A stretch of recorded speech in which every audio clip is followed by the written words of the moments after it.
Welcome to the Stephen Mansfield audio podcast.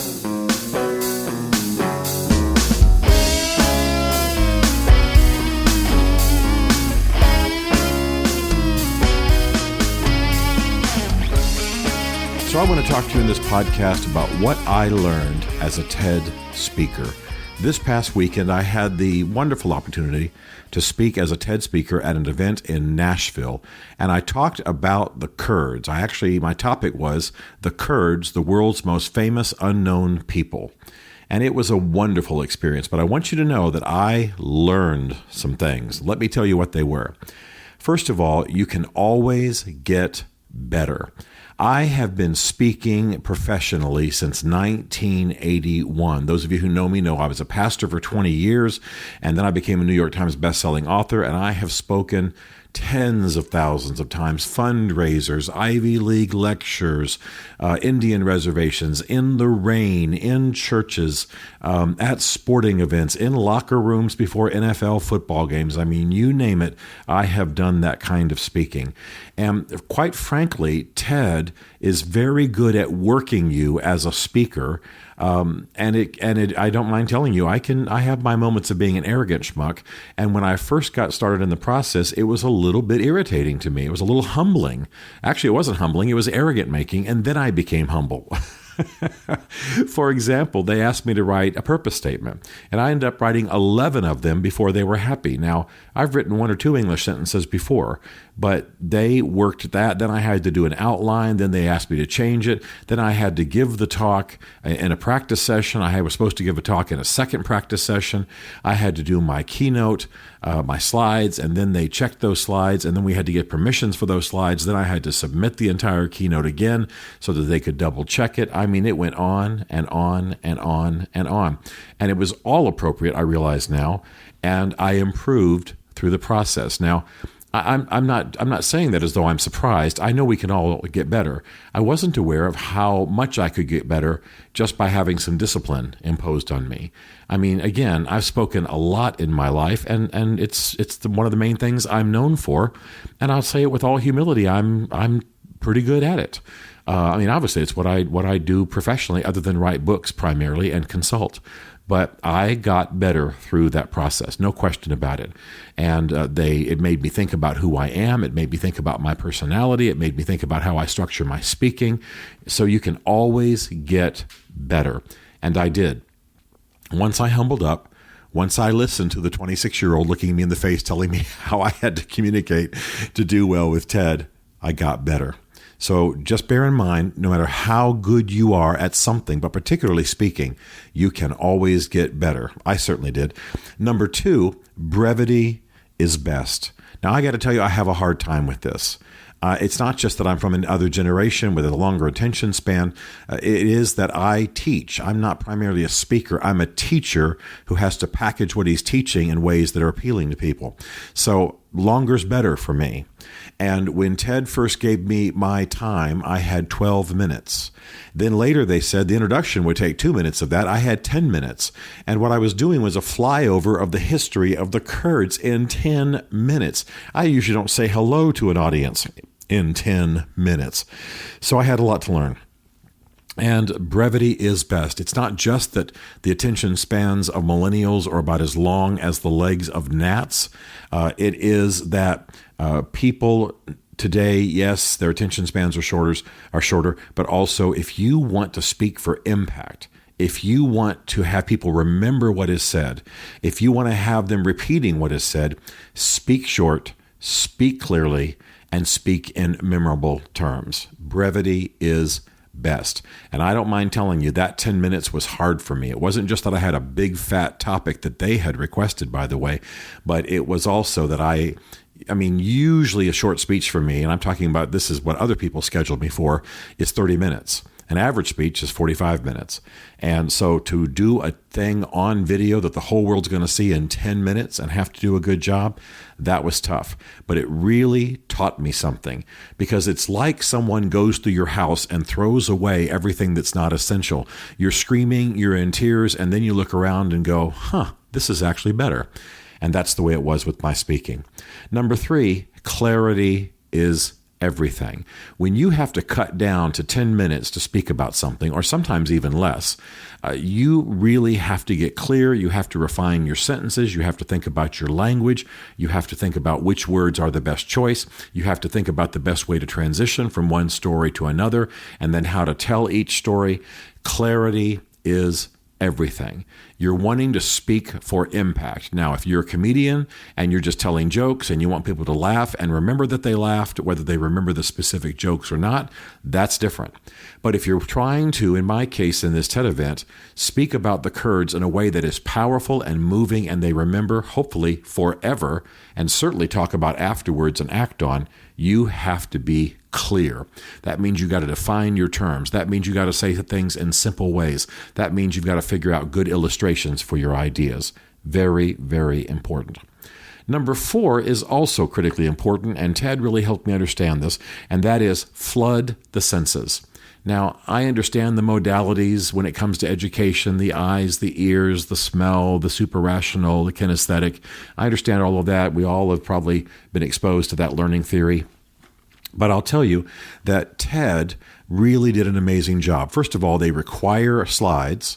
And fortunately, I have a team that does that for me in my company, and they did a great job under Bev's direction. Beverly Mansfield, my wife, runs Chartwell Literary Group. She does that for authors. Her firm does that for authors, and I retain them to do it for me.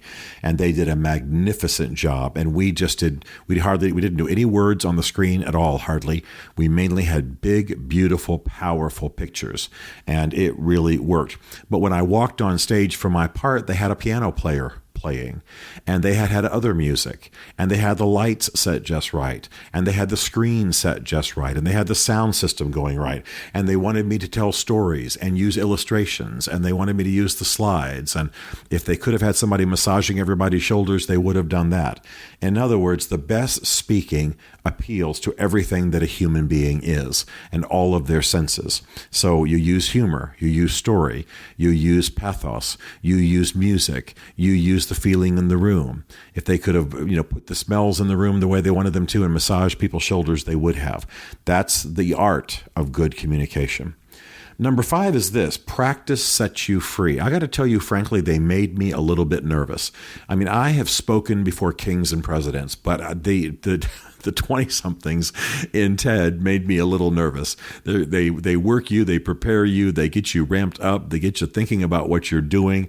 The young lady who worked with me, Hannah Elliott, just amazing. Hope she's a friend forever. We really enjoyed working with each other. But baby, let me tell you something. I practiced. In fact, the day before the TED event, I got stuck in an airport for 7 hours, and I sat there in the restaurant mumbling over my iPad so obviously that several staffers in the airport came up and asked me if I was okay. But I'll tell you what happened. The fact that I practiced and practiced and practiced and practiced and had my facts down, it freed me. It allowed me to bring my personality to the fore a little bit, enjoy some humor, and to not be concerned about the facts. That's what had really sort of freaked me out. I do lots of fact-based speeches. I do lots of talking, but I usually have about as much time as I need. To do it in 10 minutes and park it, wow, that required practice.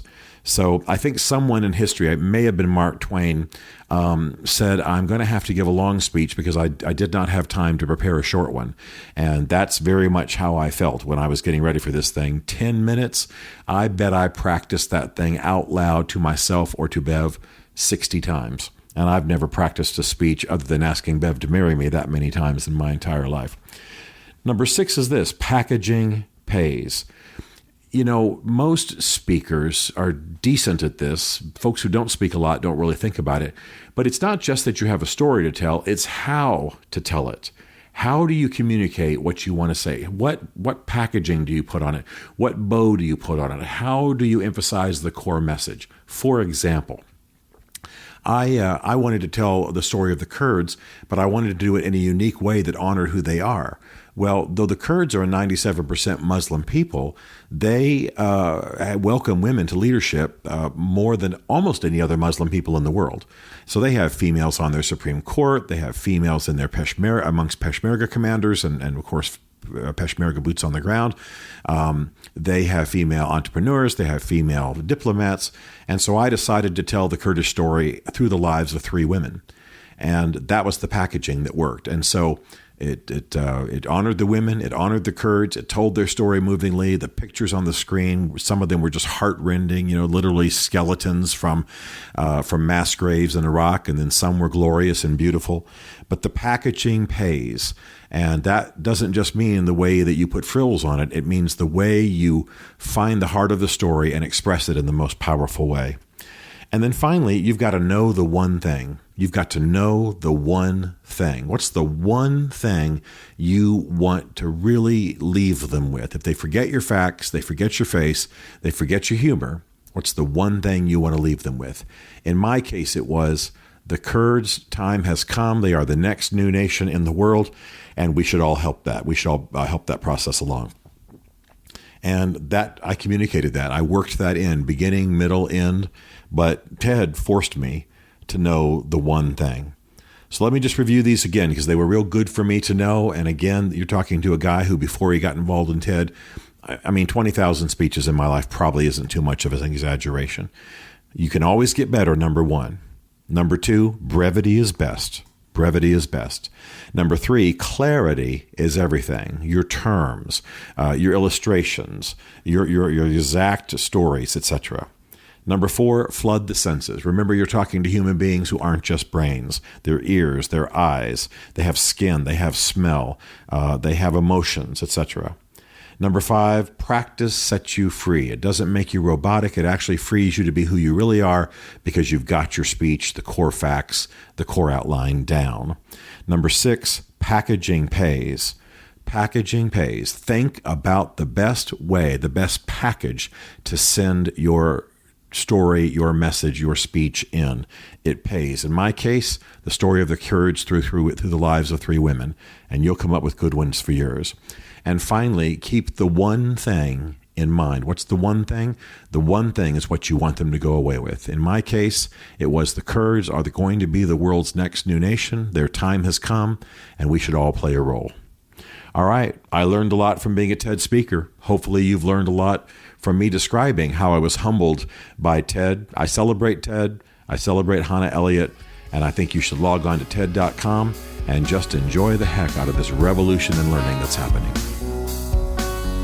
Stephen Mansfield is a New York Times best-selling author, a popular speaker, and a frequent faith and culture commentator on Fox and CNN. His groundbreaking books on faith and society include The Faith of George W. Bush, The Search for God in Guinness, Mansfield's Book of Manly Men, and The Miracle of the Kurds. His new book is Ask the Question: Why We Must Demand Religious Clarity from Our Presidential Candidates, available on Amazon.